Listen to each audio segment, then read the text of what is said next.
Hello everyone. This is the video for autism. I'm doing this on Friday, and let's go ahead and get going. This is for week 7, and we're actually going to be talking about chapter 7. So let me pull up my notes here. First of all, good job. You're looking at, you're about a little over halfway. We're in week 7. You got about 5 weeks left. So anyway, let's get going. I don't want to take all your time. I want you to get to work on what you need to do. This week, you're going to be looking at the world of autism. And first of all, you've got your chapter. You've got your PowerPoint presentation. You're going to have this video. And then you'll have your homework, which you can see. I go ahead and let you pull up your Chapter 7 PowerPoint on that says My Notes, Chapter 7, and that way you'll have my notes versus just the book's notes. One of your assignments this week is to look at SIAs, which is Special Interest Areas. That's one of your assignments you're to do this week. And you're going to choose three out of the group that you look up. You can use YouTube. It's where I have a lot of students that will look up SIAs, and you can do other research though too. I mean, the web, it's all out there. But special interest areas and autism. And then you're going to choose 3 different ones out of that group, write separate threads on each one, and upload to not upload, just put it on discussion board. And then you must reply to 3 of your peers' posts. Remember to have your discussion boards up by Wednesday, and that way Thursday you all can start posting to your peers and getting that going.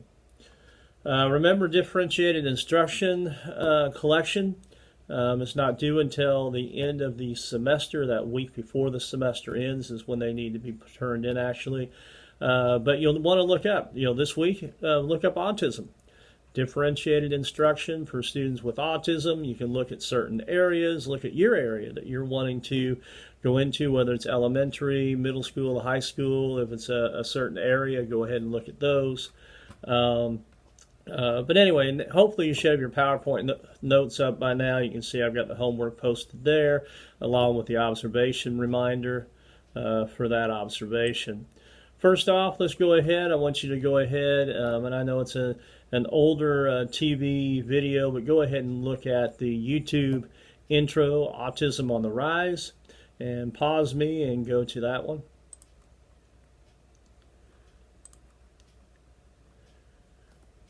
All right, back from the introductory video, let's go over the objectives. You're going to describe the defining feature of an autism spectrum disorder diagnosis. You're going to explain how some of the behavior characteristics of ASD can become assets for a child with as a learner. And list factors that might account for the enormous increase in the prevalence of ASD in recent years.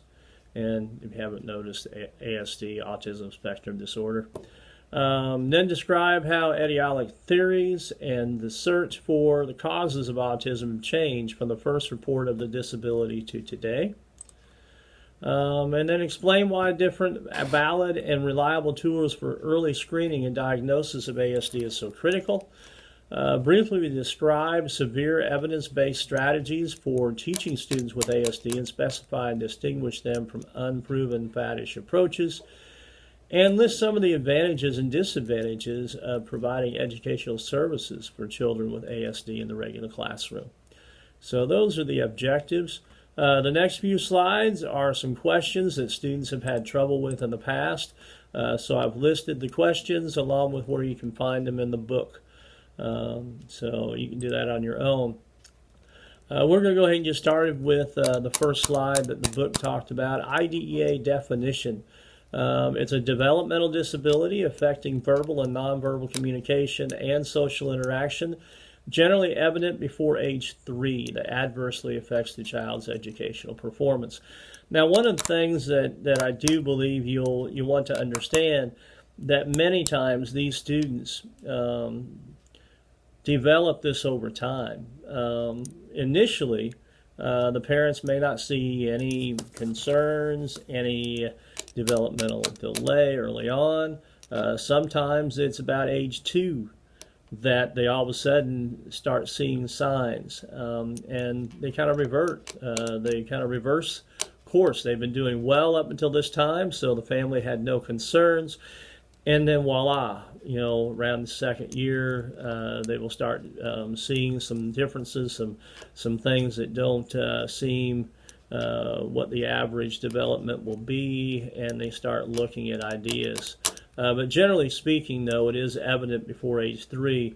But I wanted to let you know this because, this can be detrimental to a family that, up until that point, their child was, like any other student, like any other child, I guess I should say.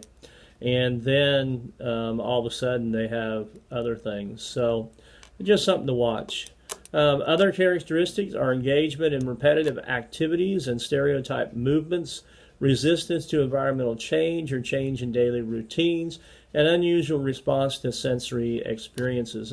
And I would go along with this too. The students that I have had, that I've worked with, definitely the routine goes along with it. If anything is changed out of the routine, they can have a meltdown. Typically, if these students do have a para, or even myself, and I knew I was going to be gone, we would be looking at this, a week ahead of time, and reviewing that with the student each day, saying, hey, remember, I'm going to be gone, for a couple days, or the para will be gone for a couple days, whatever it may be.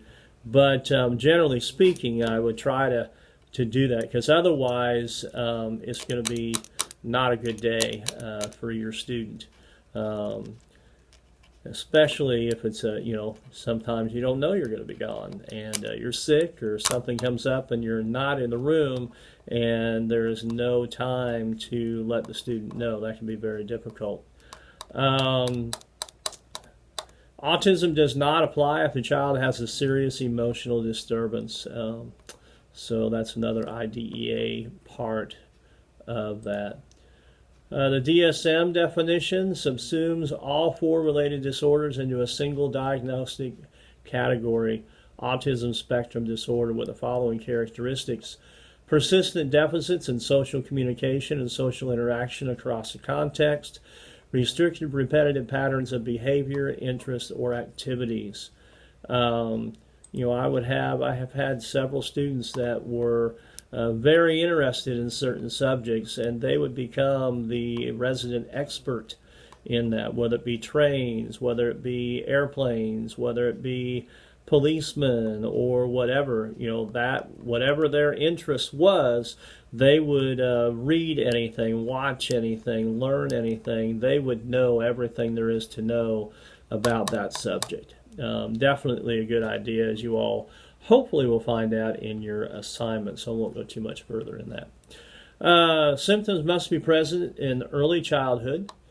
Symptoms cause clinical significant impairment in social, occupational, or other important areas of current functioning, and symptoms are not explained by intellectual disability or developmental delay. Is also part of the DSM definition. Characteristics: impaired social relationships, extreme aloofness, social situation, difficulties attributed to deficits in theory of mind, deficits in joint attention, communication and language deficits. Some children with autism do not speak. Echolalia is common among those who do talk. And you'll learn about that. You'll want to look at that. Basically, though, echolalia to me is easy definition. They mimic, but they really don't understand what it is that they're saying. They may have heard a phrase and they will then repeat that phrase, but really they don't know what it means. Concrete or literal processing of verbal information is common, meaning they don't get these little innuendos that we might say. They take things literally and concretely. So you have to, as a teacher, especially if you like being humorous like I do at times when I was teaching, you want to watch this, because they may not, they will take it literally, And yeah, that can be a problem, as you may imagine. Characteristics, they can be repetitive, ritualistic, and unusual behavior patterns. Some children exhibit stereotypy, which is a pattern of persistent and repetitive behaviors. Insistence on sameness. Children with autism are inflexible with routines, and I meant when it says inflexible, you mean inflexible. So you have to work with them on that. Like nowadays, schools have early outs.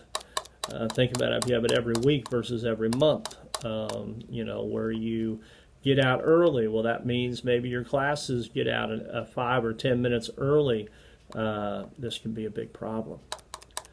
Unusual responsiveness to sensory stimuli. 70 to 80% of individuals with autism react atypically to sensory stimulation. There's over and under responsiveness, hyposensitive and hypersensitive. You'll want to look at those. I'm going to put those in red right now. You want to look at those a little bit further. No, I didn't want it that way. There we go. Excuse me. Then cognitive functioning. ASD occurs across the full range of intellectual abilities. There are deficits in executive functioning. About 10 to 15% exhibit splinter skills. I would take a look and make sure you understand what executive functioning is. You will see a lot of students on IEPs that will talk about executive functioning skills. And in the schools that I've been at, the speech and language pathologist would be the one that typically worked a lot with those, and then of course the other teachers would follow suit. About 1 in 10 have savant syndrome. In fact, I'm going to add that video to the end of here. In fact, I'm going to put it down now so that it's there. Let me, I can go ahead and put that in there. Okay, let me go back up to where I was.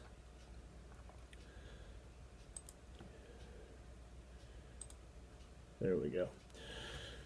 Many exhibit overselectivity. Theory called weak central coherence.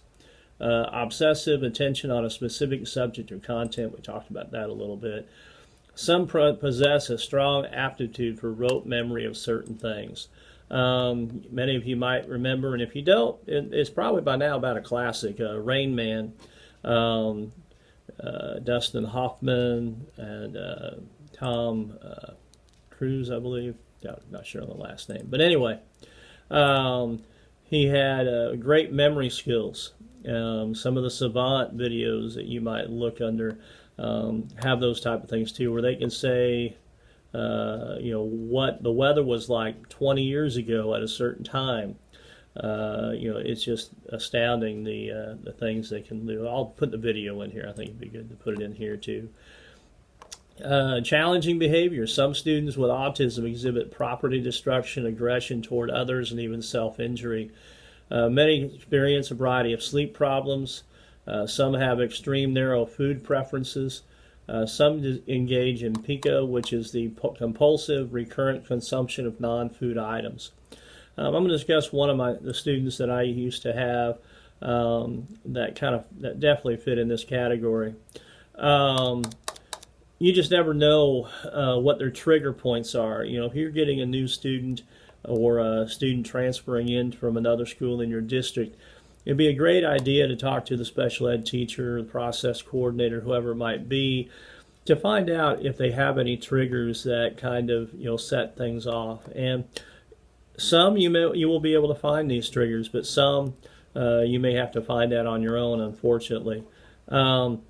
But I definitely, similar to what we talked about in EBD, I would have a plan set up, whether it with a buddy room, whether it be with a parent in your classroom that you may have, as far as a safety plan. There are some students with autism that will display this aggressive behavior, not all the time, but in certain instances and circumstances. And so you need to have a safety plan set up. And make sure that your buddy room, your para know what it is and know, to have to call, because some schools will have a monitor or a intercom system that you can automatically use. Some teachers, you may be able to have a teacher, get the office to come in and help you out if need be. But to keep all of your students and yourself and your para safe from any harm that may occur with that. Characteristics of Asperger's syndrome is at the mild end of the ASD. Asperger is no longer a separate category in DSM.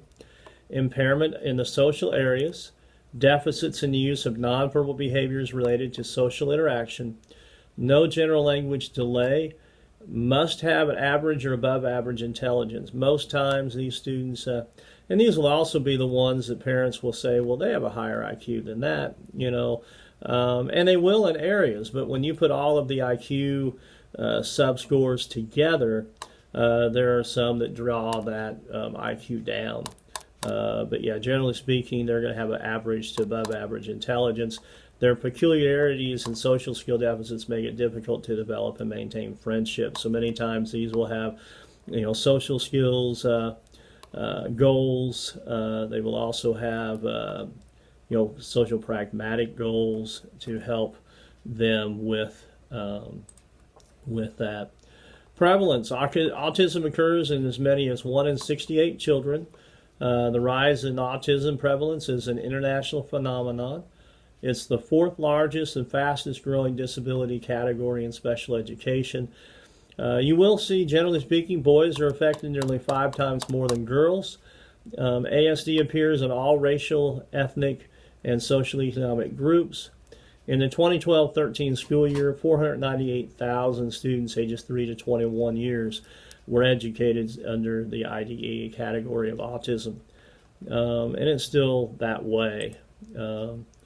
Next, I want you to watch a short film or a video about a teen with autism.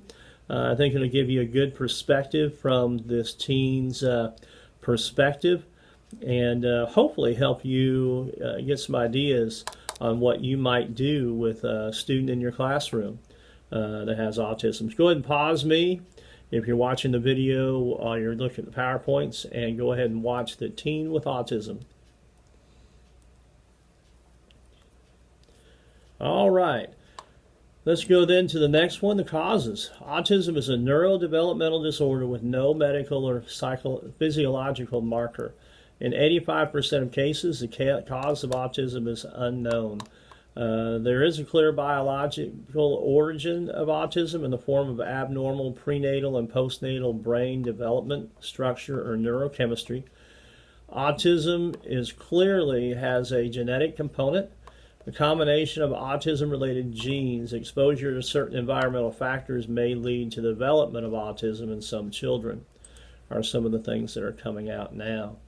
Early diagnosis is highly correlated with dramatically better outcomes. Remember, we talked about that in the beginning objective, so there's one objective there. It can be reliably diagnosed at 18 months of age using different screening tools, and the book talks about a few.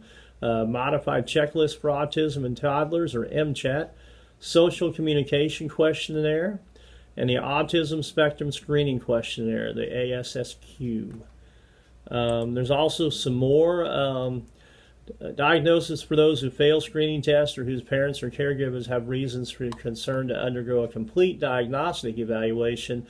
You have many school districts. I know we use the CARS 2.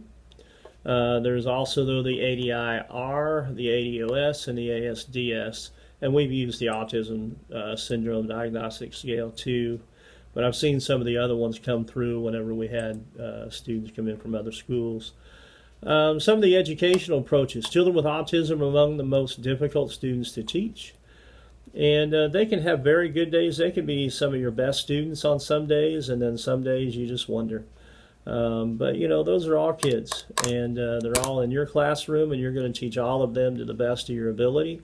And early on, you're going to make some mistakes, but as long as you keep your eyes and ears open and ask for help when you need it, that's the biggest thing I think I can let you all understand, that even I don't, if I have a new student come in to the program that we're in, every student with autism is not like the other. They are just a student with autism, and you're going to have to figure out their trigger points, the ways that they will do what you'd like for them to do. And you're going to try some things that work with others, and you're going to fail. That's plain and simple.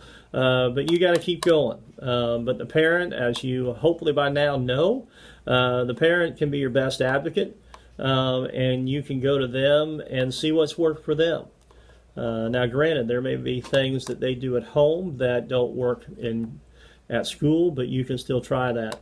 Applied behavior analysis is one, the work of Ivar Lovis, and I would definitely look at that, do a little reading on that. You'll hear that. Discrete trial training, there's visual activity schedule. A lot of times those students, especially with classic autism, will have a visual activity schedule that will show them. Sometimes it's a flip chart, sometimes it's a notebook, but it'll show them each hour, sometimes even up to each minute, what they're going to be doing. Remember, they're routine oriented, so having this can help.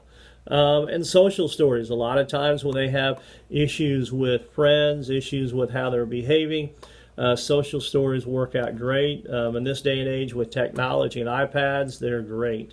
Here's another one on the social stories, written at the student's level of comprehension and usually contain 4 basic types of sentences from the perspective of the student. There's descriptive, perspective, directive, and affirmative sentences.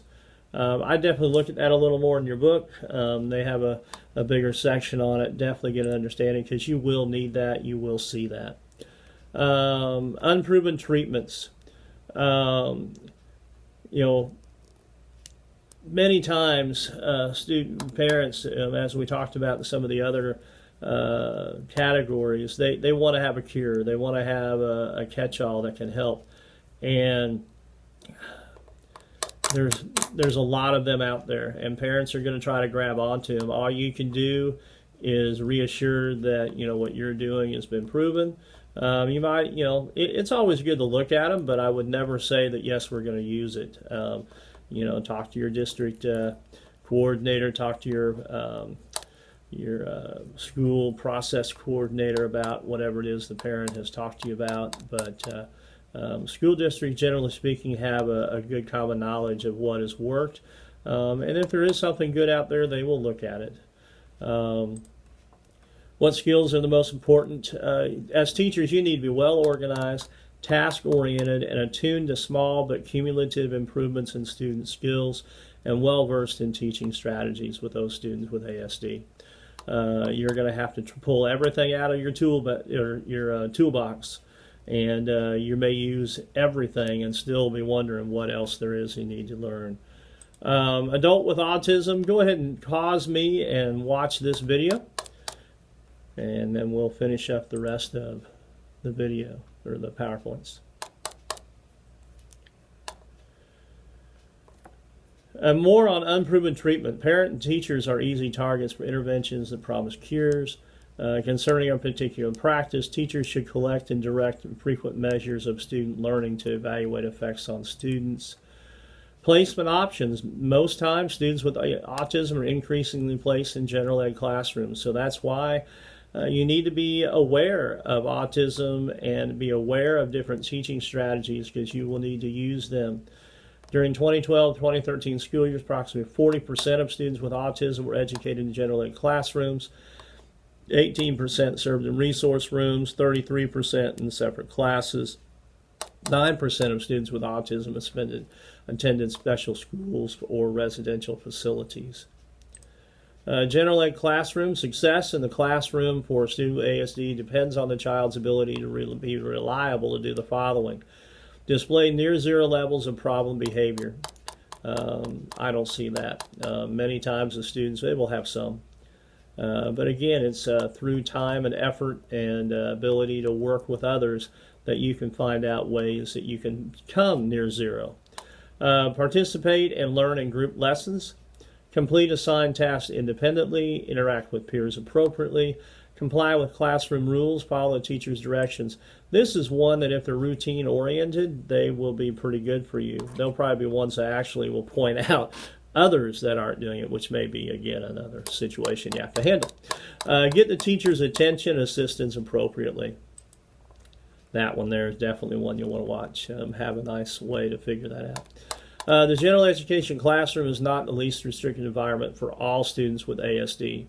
Instruction in the resource room or special class typically features high frequency of instructional time per minute, careful specification of and planning for transferring the control of students' responses from teacher-contrived antecedent and consequential stimuli to naturally occurring events, specific strategies for promoting generalization of newly learned skills to the regular classroom, the community, and home. Continuous recording of data on performance of targeted skills, and a daily review of data for decision making. I will say that you also will have, I had a higher percentage of students that we use FBAs on that were in the ASD section also. So you'll want to remember the FBAs that we just talked about last week. Proper placement is similar to teachers' needs. Classrooms should be well organized. Imagine that, routine oriented, well organized. Yes, definitely want to look at that, especially when placing students in classes the next year. Make sure the teacher is a well organized teacher. Optimal opportunities for teaching communication skills and varied opportunities to promote independence. The next slide, I'll put in a video about savant syndrome. Next, I have the DESI standards for autism, the compliance standards and indicators. There's 2 pages there. I'll have you look at those. I think at this point you see, definitely watch the and versus the and if appropriate, or and or if appropriate, but definitely take a look at that. I think it'll help you understand what the state is looking for when they're looking at compliance for standards and indicators. Anyway, that is all for Chapter 7. I will let you get going on this week's items. You have a great week.